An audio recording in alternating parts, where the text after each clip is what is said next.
Alabama football heading into the 25 season is focused on getting back to do what Alabama does, and that's win championships. And you love hearing that from the players and around the facility because you're not going to win one if that's not your expectation. One of the guys that is going to be super awesome this year for Alabama is Tim Keenan III. We're going to talk about Tim Keenan. He spoke to the media. We're going to kind of play some clips and listen to why I think he's going to be one of the captains of this football team that is going to get Bama back on track after last year's disappointing season. Like, subscribe, thumbs up. Brought to you by Pearl River Resort. Let's get this party started.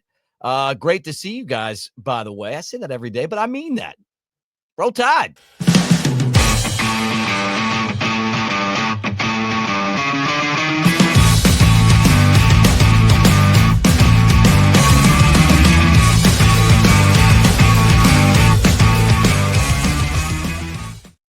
Like, subscribe, thumbs up. Welcome to the Bama Tailgate YouTube channel. And wherever I'm at, I appreciate all of you guys for finding the shows and hanging out. And we're going to do that right now as we talk Alabama football today and talk about Tim Keenan III. Now, this is a defensive lineman who came back, and Alabama had some players that could have gone to the NFL, and a lot of those guys came back, and they're motivated, and they're ready to do something to make up for last year. So Tim Keenan spoke to the media, and I'm telling you guys, this was, I thought, really, really refreshing to hear what he had to say.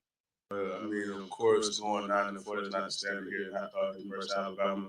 Growing up, I always seen the dominant team, and of course, you always have like bounce back years or years where it seemed like you're rebuilding, but that was not the standard. And it's been a continuous work day in and day out to get to where we want to be.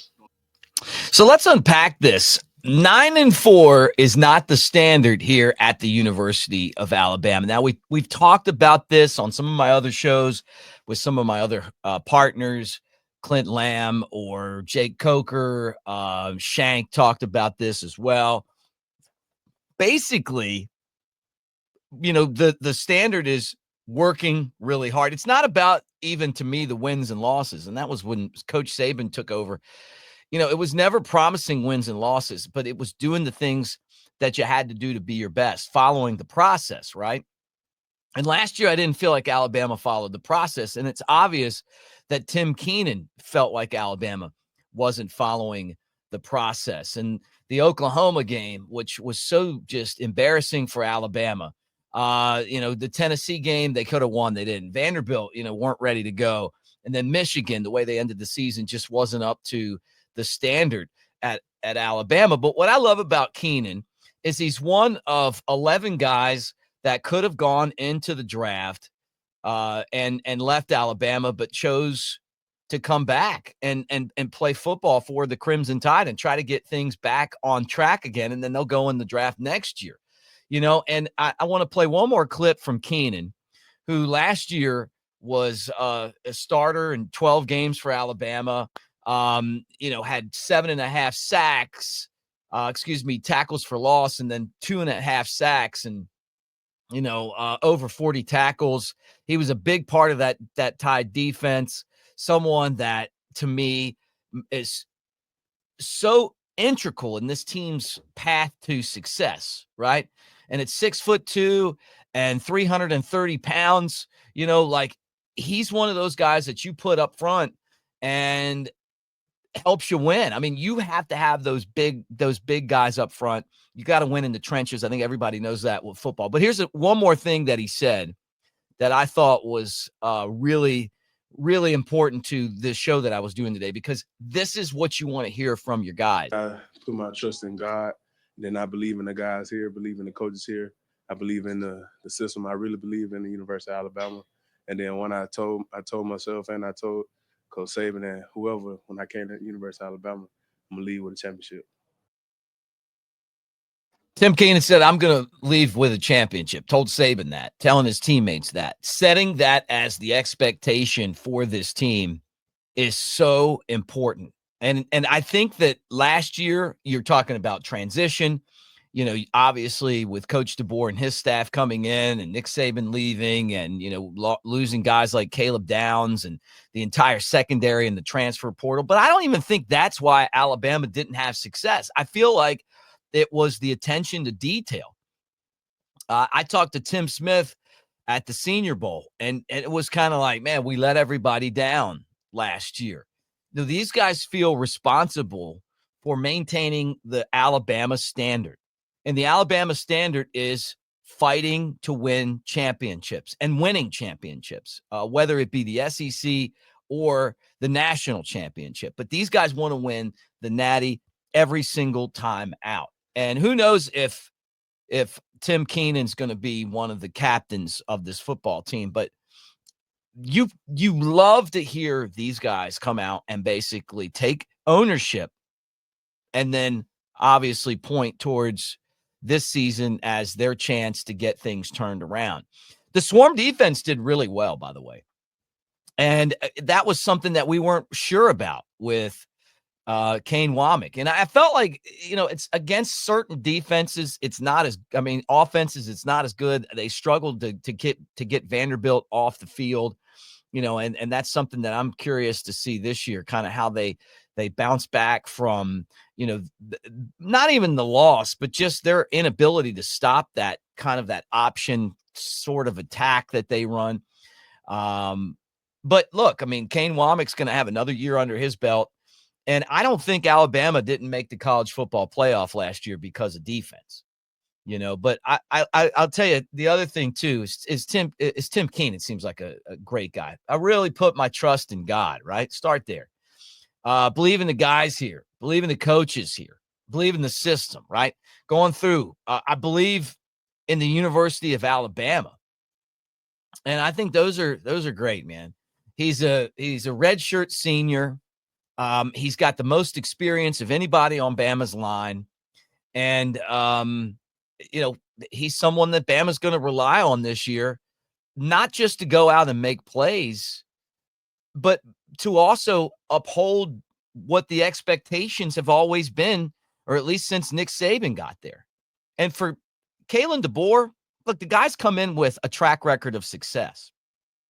The way that last year ended, wasn't the way that is typical for his teams to have the season end. It just isn't, so Tim Keenan, man, hats off to you. I hope you get voted captain. You've instantly become one of my favorite players as we get going for the season. And you guys tell me what you think too. What are you thinking about Tim Keenan? Is he at the top of your list? Man, it's exciting when you hear these guys saying, hey, we not accepting the way that things went last year and then kind of pushing back on it and saying, no, we're not satisfied with this. And we're going to work hard to make sure that we fix this and it doesn't happen again. Let's listen to one more clip of him talking about the Bama Standard. Getting back to keep business, not necessarily too many extracurricular things, but the work is the work. And there you go. The work is the work. Being focused. Don't get too high, don't get too low. And the other thing that I wish that he would have said, but I kind of agreed with exactly where he was going, is just being disciplined. And I think all of that leads to the discipline that it takes to be successful, whether it's your job, whether it's my job, whether it's their job to play football, whatever it is, there's a discipline that goes with success that you got to have. And, and I hope that that's what we see this team turn the corner with here, with the discipline. Hey, you beat Georgia, but you got to go out and beat Vandy too. You got to be prepared for that. You're all you got to do is beat Oklahoma and you're in the college football playoff, right? You lose to them, right? Hey, this game might not mean anything other than it's your opportunity to have one more game against Michigan. And then you go out there and you can't even catch the football as the quarterback. You're fumbling it. You look so unprepared. It's time to get back to what made Alabama, Alabama. And I think having Ryan Grubb with Kalen DeBoer is going to be a big help for them. But I love this defense. I love the mentality of this leadership. And there's a lot of you guys that felt like leadership was an issue last year. That a lot of you guys in the comment section are like, look, I don't think Milroe was a leader. The way that Malachi Moore acted in Vanderbilt, he's obviously not a leader. Tyler Booker is a great player, but he was kind of a quiet leader. All of a sudden, he's trying to step up. It's kind of out of his comfort level, whatever leadership wise. So you got Deontay Lawson coming back, certainly a leader, always seems to be dealing with injuries, but when he's playing, he's a great player. And then, guys like Tim Keenan that are like, look, I said I came here. I came here to win a championship. And that's what our goal is. We're going to win a championship. Always fun when I hear that kind of talk. I love those guys. Love him. Love this defense. Love that mentality. That's what Alabama's got to get back to because the schedule's tough. I mean, this is a killer schedule. And I think that had we known that it was going to be kind of set up like this where the college football playoff was going to let teams in that didn't play anybody, then maybe you go out there and you don't schedule Wisconsin and you don't schedule Florida State and you just basically try to stay healthy to get into the conference. But that's not how it went last year. The cupcakes got in because they didn't play anybody, and then Alabama's got to go out and play this NFL schedule. So it's going to be, pretty tough when it comes to, what Florida State, Wisconsin added into that SEC schedule is going to be like. Oh yeah, have fun playing at Georgia, LSU. Got to play Tennessee. Got to play at Auburn. Even the games you think you're supposed to win now are tough. It's the way the SEC is. Couple things I want to tell you guys about. And first is make sure you get in the comments section, like, and make sure you're a subscriber to the channel, like the videos, and comment. And we are giving away, we've got calendars, New Life Art, Nick Saban calendars that we're going to give away to, basically great comments, subscribers, people that are part of what we do here every day, kind of a thank you. And then I've got some brand new Bama Tailgate show hats that are on the way right now. And as soon as they get here, those are for you guys as well. So we're going to give those away and maybe even both together. I don't know. But make sure you like, subscribe, and are part. And share with your friends too, man. We try to build this channel. But I want to start doing some stuff to give back to you guys because I appreciate you so much. The other thing is that we're brought to you by New Life Art, our good friends over at New Life Art, taking care of you. And doing the things that we do at New Life Art. And that is paint pictures of great moments in Alabama history. And right now we're celebrating the Eagles roll with all those Bama guys on it. It's like 7 Bama guys getting rings from being on the Eagles, including the starting quarterback, Jalen Hurts. There's Crimson Redemption, 25% off with the promotion code Bama Tailgate at newlifeart.com. And then Devontae Smith. Look at that. Heisman Heights. And by the way, both of these prints are great. 25% off Bama Tailgate, newlifeart.com. Take advantage of that and pimp out your man cave. I put the, I use this other shot just so that you guys can see kind of my, my look here with all the great Daniel Moore's right next to me. Finally, again, we are proudly presented by Pearl River Resort over in Philadelphia, Mississippi. I mean, they bring this channel to you guys every day, and I can't thank them enough. We've talked about them. You guys have been so great as we've mourned the loss of our friend Ryan Griffin. We still can't even believe it, honestly. But thank you for the kind words and the prayers. They are awesome. We're going to be there next Sunday for March Madness when the brackets come out. We're going to be there watching. Bo Bounds is going to jump on with me here. He's a Mississippi broadcaster, really fun guy. We're going to look at the brackets. We'll talk about Alabama and Mississippi and the SEC and where they kind of match up, how that looks. We'll do that from Pearl River Resort and the Timeout Sports Lounge. You guys can go there, bet on all of the action, right? Play it, man. But it's like a Vegas-style casino right there in Philadelphia, Mississippi. Hour and a half from Tuscaloosa, 2 hours and change. It's not a bad drive from Birmingham, but take advantage of that. And like I said, we'll be there Sunday and Monday morning as we kind of do some shows there and hang out. But table games and slots at Silver Star and Golden Moon Casino. You got Dancing Rabbit Golf Course, which today would be a great day to get out there and golf. at Dancing Rabbit, the Azaleas, the Oaks. You like steaks, Philip M. Steakhouse is amazing. And when you go there, try the chowder. You're going to be blown away. I know. You're like, well, I'm trying chowder at a casino. Yeah. And it's awesome. It's so good.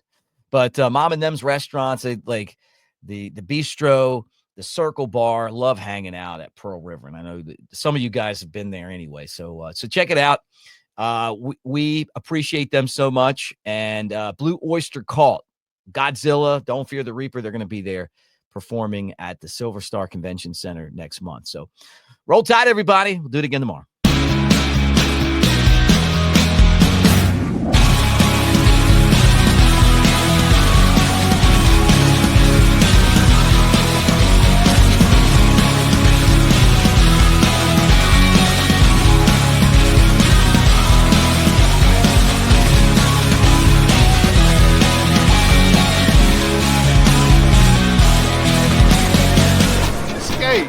To Pearl River Resort.